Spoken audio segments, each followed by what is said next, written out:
Well, most of those concerns have been eased now because the fire is pretty much out, but they're still testing the air to make sure that it is safe to breathe. And let me show you from the ground level what it looks like out here right now. You can see that the fire is pretty much out. A little bit of smoke still coming out of that building. Up until just a couple of minutes ago, firefighters were still up on ladders pouring water onto what is left of that building. And the reason there is so much concern is that this company makes fracking chemicals, so that, along with the huge fire, made this an especially dangerous fight.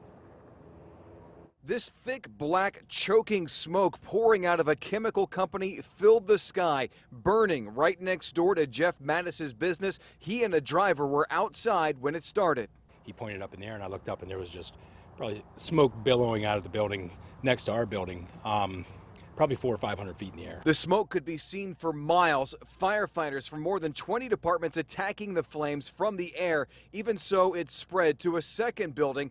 Both are run by Lubrizol Corporation, and soon after the fire started, things began exploding. You'd hear a small pop, and then maybe a larger pop, and we didn't know if it was something exploding in the building or if it was the building actually coming down. 3 Lubrizol employees were hurt. 1 suffered chemical burns, 2 others chest pains. A firefighter also had to be treated. Now, this smoke also a major concern because it was filled with potentially toxic chemicals spreading downwind. Those buildings do contain hazardous materials.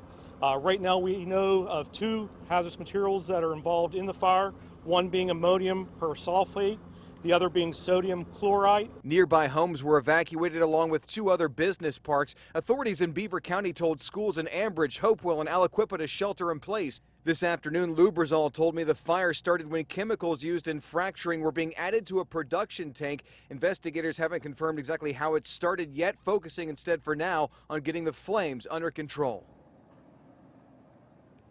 Now, again, even though the company believes it was a chemical reaction that started all of this, they don't know exactly why that happened. You can see right there, it's firefighters still pouring some water on top of this building. And as I mentioned, there were several evacuations. Dozens of people had to leave their homes. And for more on that, we go to Bob Mayo.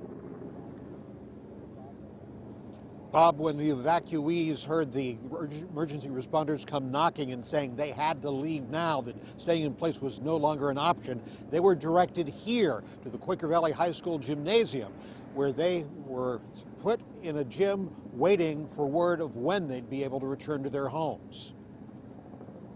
With flames, thick black smoke, and a bitter taste in the air, residents of 72 Leetsdale homes near the industrial chemical fire were ordered, evacuate now.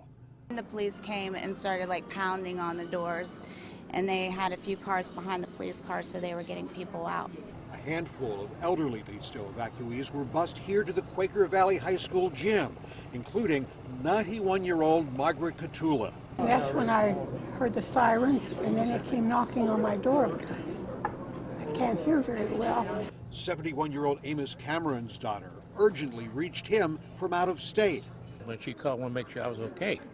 We get out of there. Leetsdale Borough Building offered shelter to pet owners who did not want to separate from them. You can hold 125 people, and that's going to accommodate anybody who was evacuated with pets. Students in this high school were told to stay put.